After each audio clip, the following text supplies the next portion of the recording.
महाराज धीराज नित आपसे मांगते आए हैं और मांगते ही रहेंगे।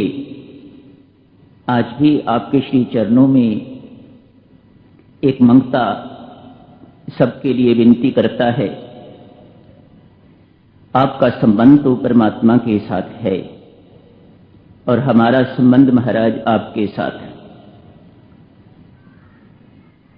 आपकी प्रार्थना परब्रह्म परमात्मा श्री राम, आपके राम कभी अस्वीकार नहीं करते। महाराज धीराज आज कहो परमात्मा से, हे परमात्मा देव, ये मेरे संबंधी हैं, इन पर कृपा कीजिएगा। आज अपने जन्म दिवस पर महाराज परमेश्वर कृपा से हमारी सबकी झोलियां भरवा दीजिएगा। आज भी यही मांगते हैं, हमेशा आपसे यही विनती करते रहेंगे। महाराज बड़े आदमी हैं आप, महान हैं, इसलिए आपसे क्या तुच्छ चीजें मांगनी। परमेश्वर की कृपा ही सर्वोपरि है। महाराज धीराज आप सदा कहा करते, परमेश्वर से कभी कुछ न मांगो, उसकी कृपा मांगो, उसकी कृपा में सब कुछ आ जाता है।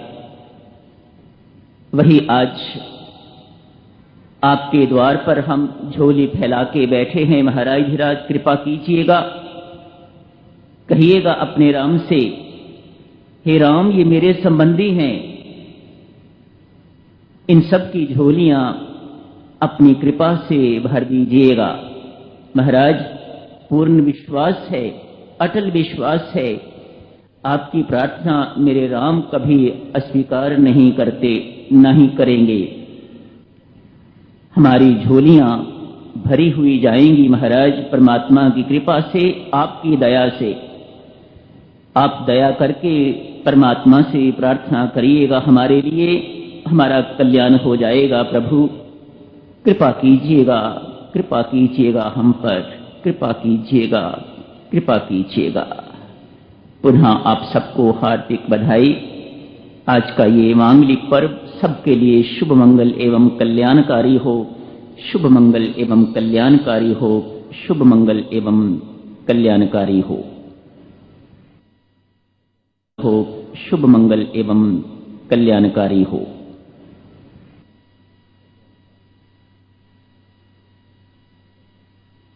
सुमित्रा की सीख पर कैसा निर्णय उन्होंने लिया, मैं जिंदगी भर 14 वर्ष, जितने वर्ष मैं वहां रहूंगा, मैं सोऊंगा नहीं।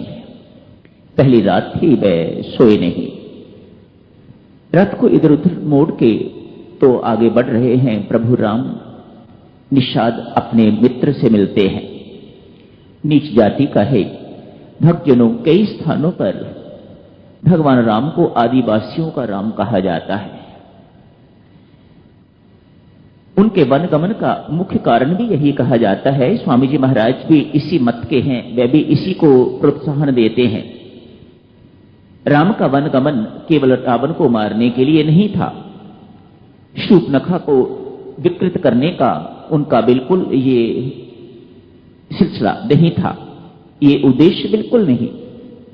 सुग्रीव से मित्रता करना, जो पिछड़े हुए लोग हैं उनको अपना बनाना और उनमें सुधार लाना, ये स्वामी जी महाराज को भी लगता है और अनेक संतों महात्माओं को लगता है कि ये महाराज का परम उद्देश्य था कि ये जाके करना है। इसीलिए 14 वर्ष का वनवास जो है वह उन्हें बिताना पड़ा। आप देखें, जिसे संसार दीनहीन समझता है वह राम का मित्र। वे संसार की दृष्टि के अनुसार नहीं चलते। लगता है यही स्वभाव अभी भी उनका बना हुआ है, यही स्वभाव आदिकाल से होगा। जिसका संसार तिरस्कार करता है और वह समझता है कि मैं संसार का नहीं हूं, संसार मेरा नहीं है, भगवान उसे अपनाते हैं, वह भगवान का हो जाता है। ये राम का स्वभाव है। आदिवासियों के राम, ये कई स्थानों पर इस प्रकार से उन्हें कहा जाता है। उनके संपर्क में लोगों ने शराब पीनी बंद कर दी। उनके सानिध्य में, उनकी कृपा से लोगों ने हिंसा करनी बंद कर दी। उनके जीवन ही बदल गए, उनके स्वभाव ही बदल गए। ऐसा राम का प्रताप था, ऐसी उनकी कृपा थी, ऐसा उनका सानिध्य था। और लगता है इसी काम के लिए वह छोटे से छोटा, भक्तजनों रामचरित्र पढ़ो तो लगता है भगवान राम का चरित्र बड़ा विचित्र। औरों में और कोई बातें, अनेक बातें होती हैं। राम कहते हैं धनवान वह नहीं जो दूसरों को गरीब बना के तो धनवान बने, ना, धनवान वह है जिसके पास गरीब आके भी अपने आप को धनवान मानने लग जाए। प्रज्ञावान विद्वान वह है, वह नहीं जो दूसरों को मूर्ख सिद्ध कर दे, ना, जिसके पास मूर्ख भी आके अपने आप को विद्वान समझने लग जाए वह विद्वान है। ऐसे हैं प्रभु राम। लक्ष्मण ने एकदा कहा, भगवान ये आपके वानर जो हैं ये आए हुए हैं, आपकी सेना, महाराज इन्हें उठना बैठना तो थोड़ा सिखाओ। लक्ष्मण को ये बातें अच्छी नहीं लगती। प्रभु का कहीं भी कोई तिरस्कार, कोई अपमान इस प्रकार का करता है तो लक्ष्मण उनका विरोध करता है। ये लक्ष्मण का स्वभाव है। एक पेड़ के नीचे भगवान विश्राम कर रहे हैं, लक्ष्मण पास ही हैं। मानो सीता हरण हो चुका हुआ है, उस वक्त की बात है। इन वानरों की पूंछें जो हैं वह नीचे गिर रही हैं, भगवान के साथ टच भी कर रही होंगी। लक्ष्मण को अच्छा नहीं लग रहा। इनको मूढ़ों को सिखाओ तो बैठना उठना कैसे। देखो आपके सिर पर पूंछें इनकी लग रही हैं, मुझे ये अच्छा नहीं लग रहा। भगवान मुस्कुरा के कहते हैं, लखन अरे ये क्यों नहीं देखता कि वह मेरे सिर के ऊपर छाया कर रहे हैं। भगवान राम किसी को दीनहीन रहने ही नहीं देते, ये प्रभु का स्वभाव है। मानो जो अपने आप को दीनहीन मानने वाला है, संसार जिसे दीनहीन मानता है, वह उसी को ऊपर उठाते हैं। जो साहूकार है उसे उठा के क्या करेंगे, जो दूसरे हैं उनको उठा के क्या करेंगे। केवट कहता है, महाराज विश्वामित्र को तारोगे तो क्या होगा, वशिष्ठ को तारोगे तो क्या होगा, दशरथ को आपने तार दिया तो क्या हुआ। इसमें कोई आपका बड़प्पन नहीं है महाराज, कोई मानेगा ही नहीं कि आपने कृपा करी है।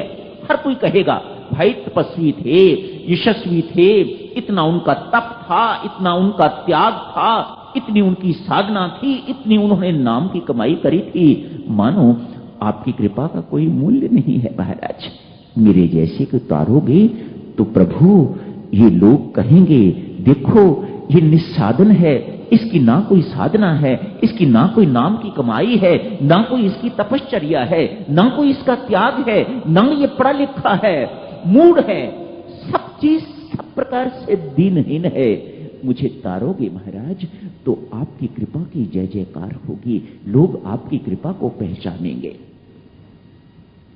निषाद राज को मिलते हैं भगवान, आगे चलते हैं।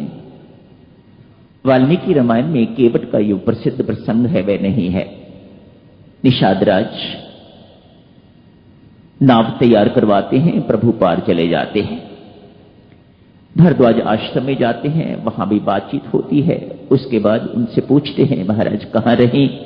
वह बताते हैं उन्हें रास्ता यमुना पार करके उधर से उधर निकल के जाइएगा। महर्षि वाल्मीकि के आश्रम में पहुंचते हैं, चित्रकूट पहुंच गए हैं। चित्रकूट बड़ा महत्वशाली स्थान है। पर्णकुटी बनाते हैं लक्ष्मण जी महाराज, बड़ी सुंदर, बहुत सुंदर कुटिया बनाते हैं। मानो लक्ष्मण जी ने जैसे ये कहीं से विद्या सीख रखी हो। बहुत सुंदर कुटिया बनाते हैं और भगवान राम बड़ी भारी प्रशंसा करते हैं। एक कक्ष बनाया है राम के लिए, एक कक्ष बनाया है सीता के लिए। एक छोटा सा कमरा बनाया है, कुटिया बनाई है पर्णकुटी, जिसमें भोजन इत्यादि मां सीता बनाएंगी, अपने लिए कुछ नहीं बनाया। स्वयं तो सेवा करनी है, पहरा देना है, अपने लिए कुछ नहीं बनाया। भगवान इस सारी व्यवस्था को देख के अति प्रसन्न लक्ष्मण की भारी प्रशंसा करते हैं। लखन बहुत सुंदर काम किया है तूने, बहुत सुंदर कुटिया बनाई है। चित्रकूट में भगवान रहना आरंभ कर देते हैं। उधर सूत जी महाराज जो रथ लेके भगवान को छोड़ने के लिए आए हैं वह वापस पहुंच जाते हैं उजड़ी हुई अयोध्या। इस प्रकार राजा के महल में पहुंचते हैं, जाके बातचीत सुनाते हैं।